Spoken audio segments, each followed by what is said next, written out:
Yeah.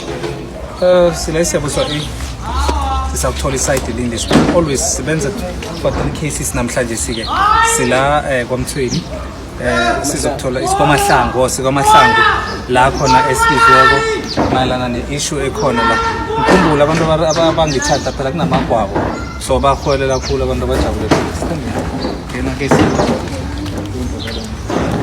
mina ka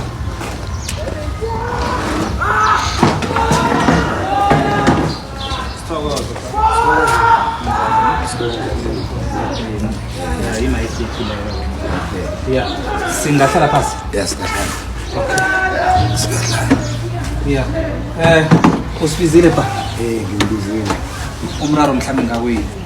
Umraro kuyistande sakababa. Istande sakababa lisabonekwa ngibakwamabhenga. Yeah. Ubaba khona ke uphuta khona kufanele ukuthi athathe. Yeah. Manje ke istande sakababa lisa. Ukwakhe kwahlala umuntu. Wakhe drive wathi makakhamba ngasibonele kubaba umemlo strong. Yeah. Wathi makakhamba wathi drive umemlo ubaba wadama ngafaka umkhukhu lapha ngoba labe bathala khona lokho asafika la uzothola umsebenzi indawo beyincane. Okay. Manje ke wakha i-3 room lapha wathi masika khamba wahlala 4 years lapha wathi masika khamba lapha wachiya i-3 room le lapha kubaba lo indaba leyo bayibekile athi bona nabathi abazayisebenzisa. Mara ngaleso sikhathi leso thina besisibancane benganamuntu ongakhona noqualify ukuhlala lapho. Okay. Then thola ukuthi ubhuti wangaphanga kwamabhenga umuntu ofanele ukuthi athathe umama wakhe weza la kubaba wazi ukuboleka indawo le. Wamvumela ukuthi makayisebenzise ngoba ayisebenzi and athi nala ekhaya abantwana abancane and ngeke ngivumele abantwana abancane ukuhlala lapha kungaba nehlangahlangano yabona. Ngaleso sikhathi ushelu ubhuti lo yawazi wathola indawo yakhe kwaMhlanga. Okay. Uthina kaya kwaMhlanga lapha ugogo lo wakhuluma nobaba wabhubha yabona ubaba Mabhena wathola umama kaEmily. Okay. Ubaba uyaweza la kubaba wathi Mahlangu ngoba ngikhambele ngumama angikhoni ukumfaka ngapha ngemzini wami kunabantwana bami ngapha kuzoba ihlangahlangana bakuthi ngoba la kunganamuntu ngithi ngisebenzisa ubaba wamvumela Texas njalo nyana ngoba nento zokulotsholwa ekosini bebakhamba kuye njalo ubaba nalabo bomakhelwana ngisho bakhelwane njengomakhelwane bahelebana ubaba wabhubha noMabhena wabhubha kuthina sekunjalo ke uEmily yena ke wathi nasiya kuye lapha amagogo Emily wathi indawo lena wayithenga saye ekosini nasiye ekosini bagwibikala wathi yena wayithenga ufuna ukufakaza ukuthi thina indawo yakhe yethu na yabona yena unokufakaza sathola umemphansi bebekahlala lapha wabhala i-affidavit nasi affidavit yakhona ukuthi mina isitandile singisithole siso kuMahlangu wangiboleka nase ngikhamba ngichiye konke kuMahlangu indawo le indlu yakaMahlangu yabona including indlu le yakhe la yabona bese ke nayi affidavit kaMemphansi then kwalapho Emily bathi akakhiphe ubufakazi bakhe ukuthi yena indawo wayithenga ilibhu nokhulu wabhala ukuthi wakhipha incwadi amalobolo nencwadi ebuya esuperintendent eyipermission ukuthi angahlala lapha nakhona incwadi leyo beyirong ukuthi ipermission ukuthi angahlala lapha bekangakafanele ukuthi ayithole esuperintendent indawo le indlu yakisingesi nasikhuluma ngesuperintendent sikhuluma ngekwamasipala. Okay. Manje indwezo bamfundele ekosini ukuthi incwadi le ayithi uyi-owner and lokho ingwamalobolo akusebenzi. Manje iqala lamudla bekosini bambawela ukuthi ahlale 2 months afune indawo. Kuthe nakubethu February nase bekosini siyobatshela ukuthi phela isikhathi siphelile bekosini bakhiphe affidavit bayithumela lapho walo kuyithatha wathuka bekosini wathena ngeke aphume lapho yophuma asituma isikhathi sengisuka ngiyalapha ngifuna hello ke sibona ukhunye okuphetheko yinani nakho incwadi le ebhalwe nguMemphansi le incwadi yekosini bese lokhu ma-minute kuna-minute la lokhu ma-minute yekosini. Okay, ngamhla ka-12 enyanga 11 2025 uMiss Evelina weza ekosini wazokulila ngendawo yakhe eberegiswa nguMrs Emily Bhuda athi wayishiyelwa nguyise uMabhena.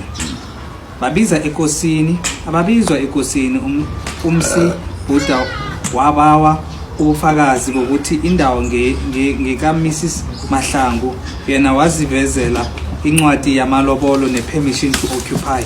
uMrs Mahlangu wathola umuntu owaye bolekwe indawo nguMrs Elias Mahlangu. uMrs Pants Miss Pants wayebereka esiyabuswa ngumistress muva wathuthela uyahlobana nohulu owalalako uMakanono.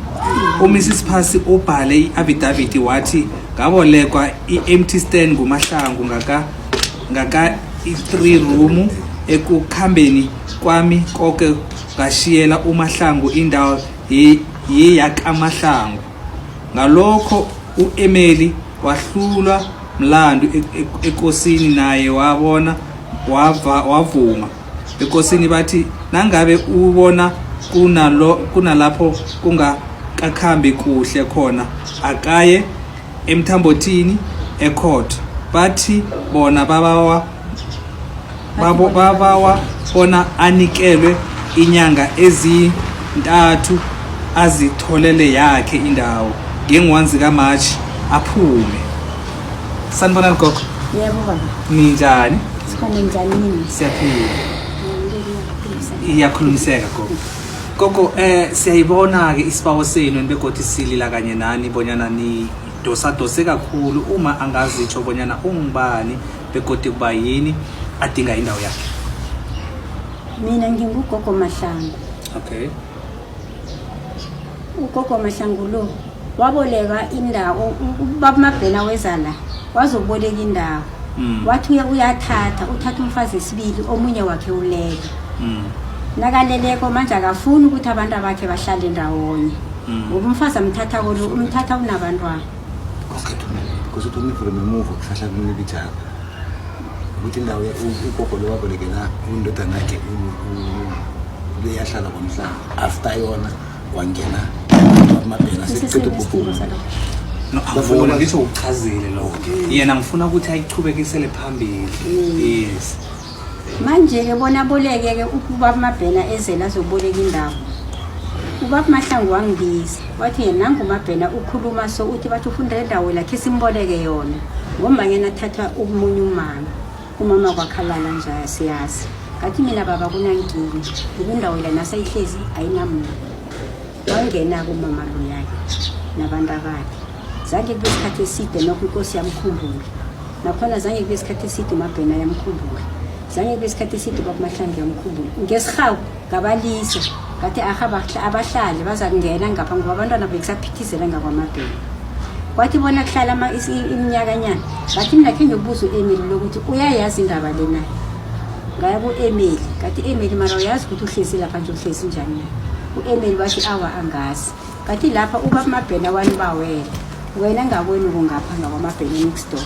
Manje Mabhena wathi mina niyeza uthatha umfazi esibili umfazi akhe ulele uthatha umama. Manje sesikhathi Emily ngibona ukuthi wangegadana ngiyangiboleka indawo le. Emily wangithuka. Wathi makajabu udlula la eGedagh namhlanje ungena lapho sokuphaphela. Asikhambe mama before simuthi isikhathi ngibona ilanga lithingile. Asikhambeni sokwenza ke somnikeza ke thina ke somnikeza ke strong wini. Ngiyayibona indaba. Lapho uyidlulisile inkosini ngizwile. Uthi nomlando ngiyifundele nencwadi etsho ukubonyana umlando wamudla ngenkosini bamnikeza ithuba ukuthi nangabe akakaneliseki akakhambe aye khotho or aye nje ukuthi usehlelekani kuphela. Sekhelikani kuphela ngoba ngakuyela godi enkosini. Bathi inkosi iminyangeni 3 ziphelile sebekuphele ne-S4. Manje ngicela nimbize azokuthi ukuthi kwanje sohlaleleni baya bamsela iDakfar. Wathi thatha iDakfar le wayiphosa le ukuthi wathi kamali aye lapha ayakhona ugogo. Okay, asikhambeni sikhona. Akeze ubaba akeze sikhambeni sichinge khona ngale. Siyobuza ubonyana yini into engakangaka emhlalisa khona ngayo. Siboneni obilanga nando lizalithingela asikhambeni sikhona. Nasindweni. Yakhaya. Asithingeni khona. Ugogo samkhweza ngaphakathi. Asikhambeni. Kama naye ngapha ngakithi. Yeah. Mara seduze nyaka. Seduze. Oh my God.